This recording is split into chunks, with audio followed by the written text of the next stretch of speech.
In the Hebrew or Jewish calendar, we are in the month of Av. Specifically, we are in the 9 days of Av, which is part of a larger period of time known as the 3 weeks. During this time, we commemorate, remember, and mourn the destruction of the temple.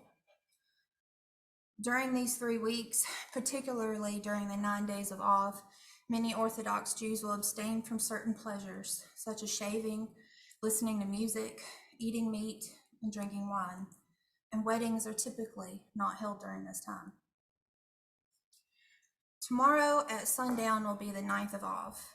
It's also known as Tish B'Av, and it's the saddest day on the Jewish calendar. And it's the day that these 3 weeks have been leading up to. And the day is typically spent fasting and praying.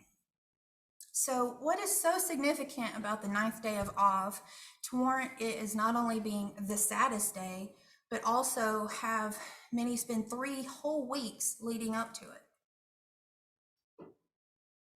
As mentioned earlier, this is a time to mourn the destruction of the temple. And on this day, some 656 years apart, both the first and the second temple were destroyed. This is also the day when the 12 spies that we read about a couple of Torah portions ago reported back to Moses. Because of their lack of faith, they had to wander the desert for 40 years. In 70 AD, the Romans besieged Jerusalem, and during the siege, they enveloped the city and wouldn't allow anybody to leave.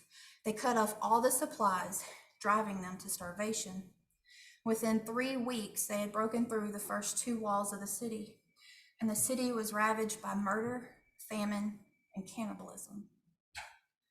On Tish B'Av, Roman forces finally overwhelmed them and set fire to the temple. The city was burned to the ground, and some accounts say that over 1 million people perished, were enslaved, or made to be gladiators.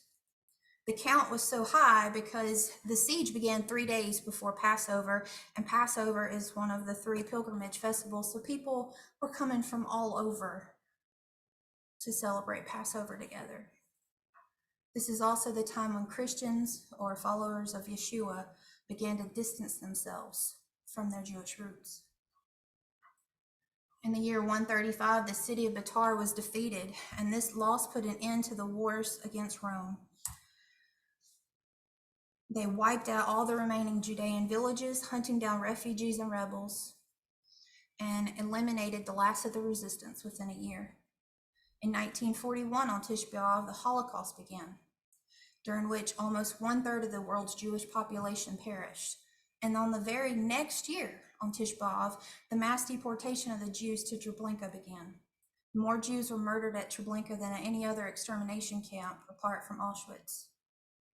So as you can see, Tish B'Av earned its name, being called the saddest day. And I didn't even mention all of the things that's happened on that day. On this day, instead of reading from the Torah, the book of Lamentations or the book of Job is typically read. So I want to read from Lamentations chapter 3.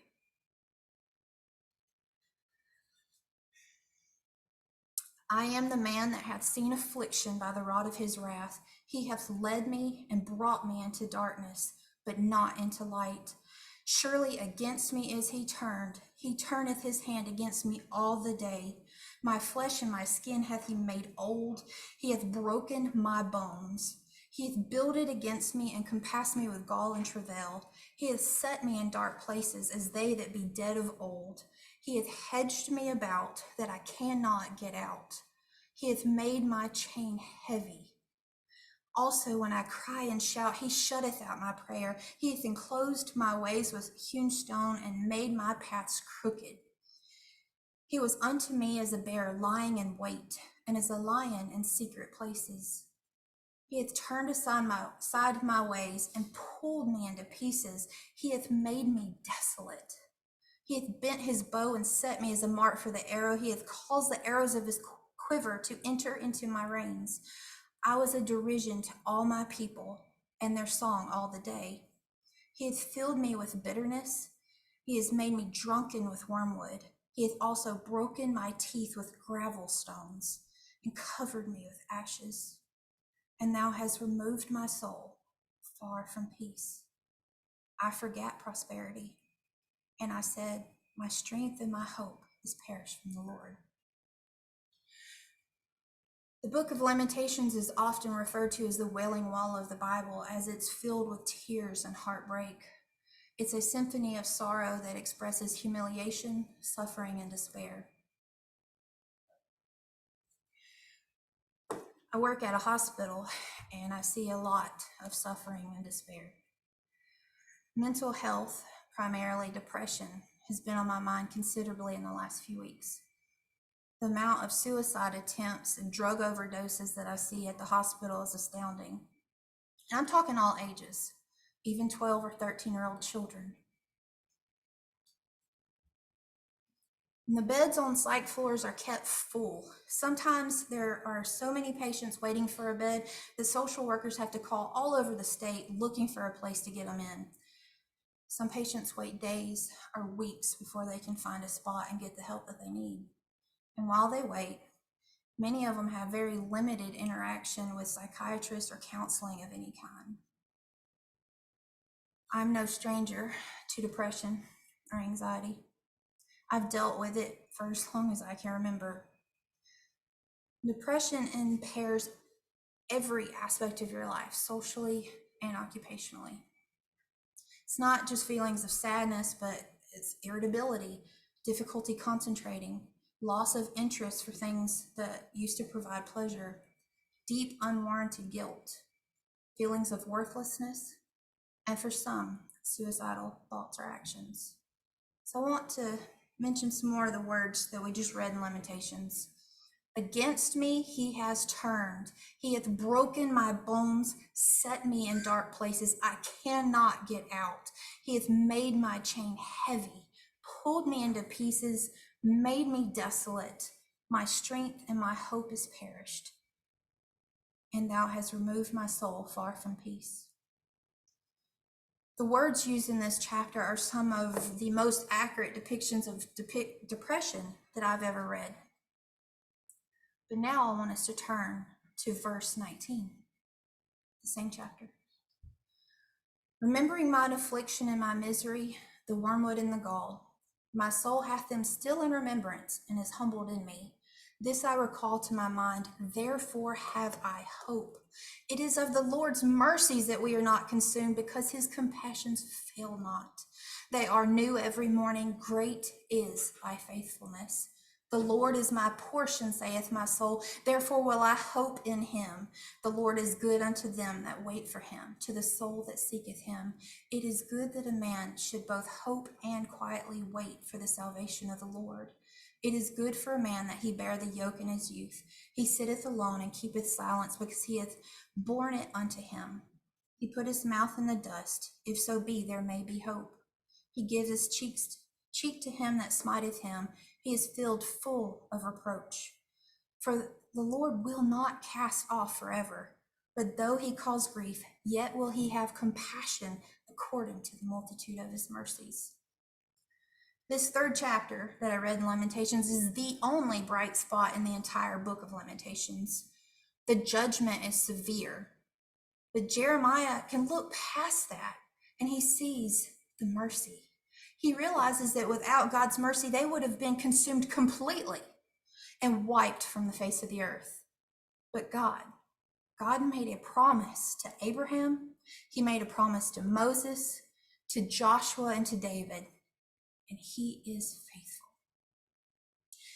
King David used many descriptive names of God. A few weeks ago, I spoke about Jehovah Shalom, the Lord is peace. Tonight, I want to talk about another name, my deliverer. We just sang a song about that. In 2 Samuel chapter 22, King David sings a song of deliverance. He said, the Lord is my rock, my fortress, and my deliverer. My Lord is my rock in whom I take refuge, my shield and the horn of my salvation. So I was on TikTok the other day, of all things, and I watched this little video, and he said something interesting. He said, did you know that most whales die from drowning? They spend the entire lives living and swimming in a world that eventually kills them. Whales are mammals, and most mammals walk on the earth, but the whales live in a world that they are not of. They live in the water, but they are not of the water. Fish can swim around and breathe underwater, but whales have to come up out of the water to live. There is a life source that is not of the world that he lives in, that he needs access to. Likewise, you are in this world, but you are not of this world. Since the pandemic, people are becoming more and more aware of their bodies and what they need. They're growing gardens and cooking, eating better, exercising, finding hobbies to try to make them happy. But many still find that their chains are heavy. They're pulled to pieces and their souls are far removed from peace. It's easy to realize when we're hungry, we need to eat. When we're tired, we need to sleep. But we are completely unaware of how to attend to our spiritual needs. You're not just a body or a mind, you're a spirit. And in this life, you need God. You need to pray, you need to worship, you need to read his word and seek his face. Because in this life, if you don't learn how to come up for air, you will drown. A deliverer is one who sets free or saves another from a difficult situation. Yeshua is the great deliverer from sin, the great deliverer from bondage, and the great deliverer from death. In Mark chapter 5, Yeshua and his disciples came across a man who was filled with demons. The description of this man is the most pitiful and wretched in Scripture. He was naked, filthy, and unkempt, a terror to himself and to others. He lived among the dead in the burial tombs. This man was cutting himself with stone day and night and had injuries all over his body. He had no rest, no sleep, no relaxation. He knew nothing about comfort. The Bible said a legion of wicked spirits were living inside of him, and neither could anyone tame him. No man could bring him under control. No man had the solution to his problem, and no man could bring him to soberness and sanity. His case was completely hopeless, or so it seemed. The devil comes to steal away your joy and I wrote that twice. He comes to kill, steal, and destroy. The devil was killing this man systematically, and every day he was dying. Maybe you feel hopeless. Maybe you feel stuck. You've tried everything to be set free. You've seen a therapist, you've taken medicine, and it's not enough. I've been there too. We are no match against the devil alone. And if we're no match, then how are we to escape his clutch? God sent his son into the world that you may live life abundantly. And that man that seemed completely hopeless, when he saw Yeshua from afar, he ran to him and fell at his feet. The demons living inside of him, they recognized Yeshua and his authority right away, and they started begging him. And with just a few simple words, Yeshua commanded those demons to come out, and the man was delivered. Yeshua releases the captives, he rescues those in bondage, and liberates those who've been enslaved. Now, before I go any further, I want to make it abundantly clear, if I haven't already, that I recognize that mental illness is a real issue. I don't deny it. And if you need to see a therapist, go see a therapist. Take the medicine. I did. But like I said earlier, we're more than just a body and a mind. We're also a spirit. We need to fight that.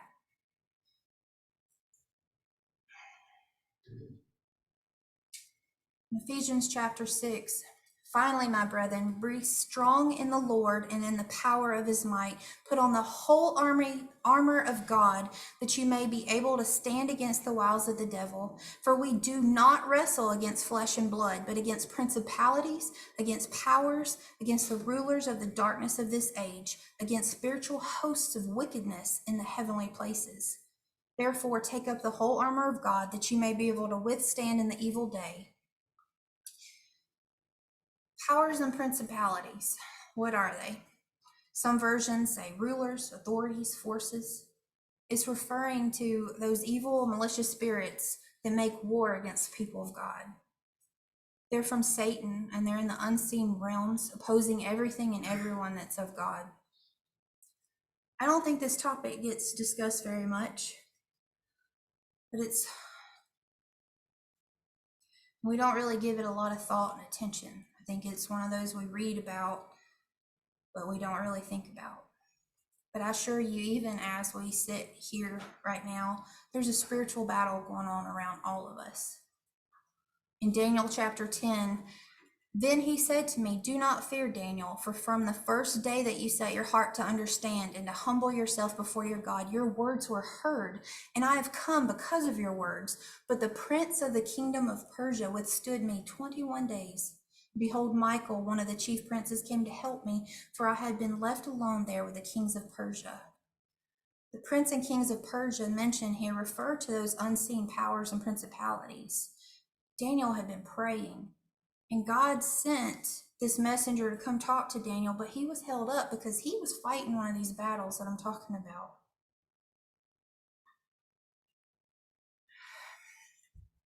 Romans chapter 8. Knowing all these things, we are more than conquerors, through the one that has loved us. For I am convinced that neither death nor life, nor neither angels nor other heavenly rulers, neither what exists nor what is coming, neither powers above nor powers below, nor any other created thing will be able to separate us from the love of God which comes to us through the Messiah Yeshua our Lord. We are victorious because Yeshua's won, and there's nothing he can't deliver us from. Colossians 1:16 says, "Because in connection with him were created all things in heaven and on earth, invisible and visible, whether thrones, lordships, rulers, or authorities. They've all been created through him and for him. Whether they submit to him or not, all things were created by him." They're not out of the control of our sovereign God. We know how the Bible ends, and Satan and his principalities do not win. He uses even the wicked for bringing about his plan and purpose. And sometimes when you're in a dark place and think you've been buried, you've actually been planted. He can turn the saddest, hardest, worst experiences and circumstances to glorify him. King David was well aware of these outside invisible forces. And when he went against Goliath, he said, "You come against me with sword, spear, and javelin, but I come against you in the name of the Lord Almighty, the God of the armies of Israel, whom you've defied. This day the Lord will hand you over to me. I'll strike you down, and the whole world will know that there's a strong deliverer, a God in Israel." Do we trust him enough to come to him in our time of need? Do we talk about him and his word when we're at home and when we walk along the way? Do we rise up? Do we when we rise up and when we lie down? Do we bind them as a sign on our hand and as a symbol on our forehead? Write them on the doorposts of our houses and our gates like the Shema says? Are his words written in our hearts? Peter walked on water until his concentration broke. Once he took his eyes off of Yeshua and saw the wind and waves, he began to sink. Likewise, if you don't keep your focus on Yeshua, your soul will sink. In the Strong's Concordance, the word used for deliverer means to escape, snatch up, and draw to oneself. If you suffer from depression or anxiety, or maybe you've just got other things just going on attacking you, you can't seem to catch up, remember that he's your deliverer. Immerse yourself in his word, write it on your heart, and he will deliver you. He will snatch you up and draw you close to him. For everyone born of God overcomes the world. This is the victory that has overcome the world, even our faith. Scripture says when you gave your life to Yeshua, you became a new creation. You were born into God's family to overcome and live in victory. It doesn't matter what your present circumstances look like. That addiction didn't come to stay, and that family problem, strife, division, it's not going to last forever. While tomorrow night begins the saddest day of the year, on the 15th of Av is known as the happiest days in Jewish history. On this day, women would dance in the vineyards, and any man that didn't have a wife could go and find one. The Talmud teaches that there were no greater festivals for Israel than the 15th of Av and Yom Kippur. So once upon a time, our greatest festivals, our greatest days of joy, were the Day of Atonement and the full moon of the month of Av. Rabbi Jill Hammer offers a beautiful meditation on this day. The 15th of Av, also known as Tu B'Av, is an unlikely day of joy, coming as it does in a season of sadness. In its essence, Tu B'Av is a hinge between the time of mourning and the time of gladness, between the pathos of reaping and the celebration of harvest. It is a door opening from death back into life. Tu B'Av is a day of rebirth, when the cut down stem yields the ripe, sweet fruit. Tu B'Av comes exactly 7 days after Tish B'Av. In Judaism, the number 7 represents completion. Our mourning has ended. Weeping may tarry for the night, but joy comes in the morning.